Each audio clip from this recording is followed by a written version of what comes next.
Chilli powder ಸಖತ್ ಖಾರ ಬಣ್ಣ ಮತ್ತು ರುಚಿ ಆಚಿ ಚಿಲ್ಲಿ ಪೌಡರ್. ದುಷ್ಟಕೂಟರ ಬೆನ್ನು ಬಿದ್ದಿರುವಂತ ಎನ್ಐಎ ಅಧಿಕಾರಿಗಳ ತಂಡ ಇದೀಗ ದೆಹಲಿಯಿಂದ ಹರಿಯಾಣದ ನುಹ್ ಜಿಲ್ಲೆಗೆ ಬಂದು ನಿಂತಿದೆ.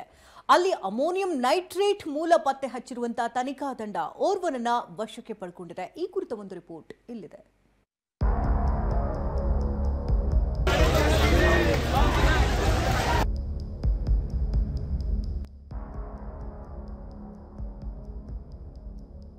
ದೆಹಲಿ ಉಗ್ರ ಸ್ಫೋಟಕ್ಕೆ ಇಡೀ ಜಗತ್ತೇ ಬೆಚ್ಚಿ ಬಿದ್ದಿದೆ. ಉಗ್ರ ಜಾಡು ಬೆನ್ನತ್ತಿರುವ ಎನ್ಐಎ ಅಧಿಕಾರಿಗಳು ಉಗ್ರರ ಒಂದೊಂದೇ ಸಂಚುಗಳನ್ನ ಬಯಲು ಮಾಡ್ತಾ ಇದ್ದಾರೆ. ಹೀಗೆ ಬೆನ್ನು ಹತ್ತುತ್ತಾ ಹೋದ ಎನ್ಐಎ ತಂಡ ಈಗ ಉತ್ತರ ಪ್ರದೇಶದ ನುಹ್ ಜಿಲ್ಲೆಯ ಮೇವಾತ್ಗೆ ಬಂದು ನಿಂತಿದೆ.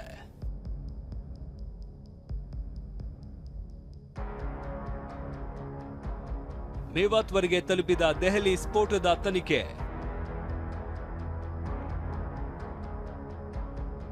ವೇಳೆ ಅಮೋನಿಯಂ ನೈಟ್ರೇಟ್ ಮೂಲ ಪತ್ತೆ.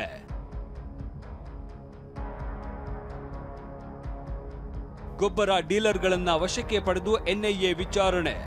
ದೆಹಲಿ ಕೆಂಪುಕೋಟೆ ಬಳಿ ನಡೆದ ಸ್ಫೋಟದ ಬೆನ್ನತ್ತಿ ಹೊರಟಿರುವ ಎನ್ಐಎ ತಂಡ ಈಗ ಹರಿಯಾಣದ ನುಹ್ ಜಿಲ್ಲೆಯ ಮೇವಾತ್ ತಾಲೂಕಿನ ಪಿಂಗವಾನ್ ಪಟ್ಟಣಕ್ಕೆ ಬಂದು ತಲುಪಿದೆ. ಇಲ್ಲಿನ ರಸಗೊಬ್ಬರ ಮತ್ತು ಬೀಜ ವ್ಯಾಪಾರಿ ದಿನೇಶ್ ಅಲಿಯಾಸ್ ಡಬ್ಬು ಸಿಂಗ್ಲಾನನ್ನ ಎನ್ಐಎ ವಶಕ್ಕೆ ಪಡೆದಿದೆ. ಈ ದಿನೇಶ್ ಫರೀದಾಬಾದ್ನಲ್ಲಿ ಅರೆಸ್ಟ್ ಆಗಿರುವ ಡಾಕ್ಟರ್ ಮುಜಾಮಿಲ್ಗೆ ಬರೋಬ್ಬರಿ 30 ಕ್ವಿಂಟಾಲ್ ಅಮೋನಿಯಂ ನೈಟ್ರೇಟ್ ಹಂತ ಹಂತವಾಗಿ ಮಾರಾಟ ಮಾಡಿದ್ದನಂತೆ.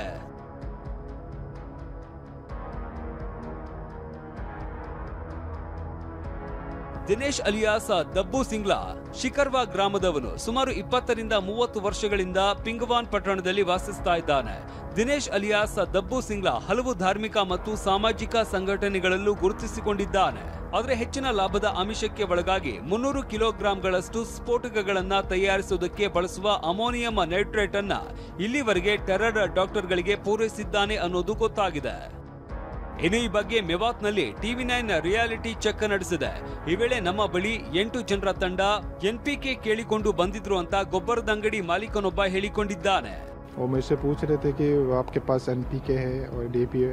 उन्होंने हमारा स्टॉक रजिस्टर भी चेक किया तो मेरे पास तो एनपीके मैं बेचता ही नहीं हूँ, मेरे पास डीएपी था. तो उन्होंने कुछ दुकानें का नाम और भी पूछा था, जो एड्रेस के आधार पर मैंने उनको सबको बताया कि इधर इधर वो दुकानें हैं. कितने लोग थे? करीबन 8 लोग थे उनके पास. 8 लोग थे. वो टैक्सी नंबर में आए थे, टैक्सी नंबर गाड़ी में. ಇನ್ನು 350ಕ್ಕೂ ಹೆಚ್ಚು ಕಿಲೋಗ್ರಾಂ ಸ್ಫೋಟಕ ಪತ್ತೆಯಾಗಿದ್ದ ಉಗ್ರ ಮುಜಾಮಿಲ್ ಶಕೀಲ್ನ ಮನೆ ಬಳಿಯಿಂದ ನಮ್ಮ ಪ್ರತಿನಿಧಿ ಗ್ರೌಂಡ್ ರಿಪೋರ್ಟ್ ಕೊಟ್ಟಿದ್ದಾರೆ ನೋಡಿ. ATS ಅಧಿಕಾರಿಗಳು ಪೊಲೀಸರು ರೈಡ್ ಮಾಡಿದಂಥ ವೇಳೆ ಸ್ಫೋಟಕಗಳು ಪತ್ತೆಯಾಗಿರುವಂಥದ್ದು. ಆ ಒಂದು ಪತ್ತೆಯಾದಂಥ ಸ್ಥಳದಲ್ಲಿ ನಾವಿರುವಂಥದ್ದು ನೋಡಬಹುದಾಗಿದೆ. ನಾವೀಗ ಏನು ಹರಿಯಾಣದ ಫರೀದಾಬಾದ್ನ ದೌಜ್ ಗ್ರಾಮದಲ್ಲಿ ಇರುವಂಥ ಒಂದು ಬಿಲ್ಡಿಂಗ್ ಮುಂದೆ ಇರುವಂಥದ್ದು. ಇದು ಏನು ಬಾಡಿಗೆ ಪಡೆದಿದೆ ಅನ್ನೋದು ಕೂಡ ಗೊತ್ತಾಗ್ತಾ ಇರುವಂಥದ್ದು. ಈ ಜಾಗದಲ್ಲಿ ಸರಿಸುಮಾರು 350 kg ಏನು ಸ್ಫೋಟಕಗಳು ಪತ್ತೆಯಾಗಿದ್ದಾವೆ ಅನ್ನೋದು ಕೂಡ ಗೊತ್ತಾಗ್ತಾ ಇದೆ.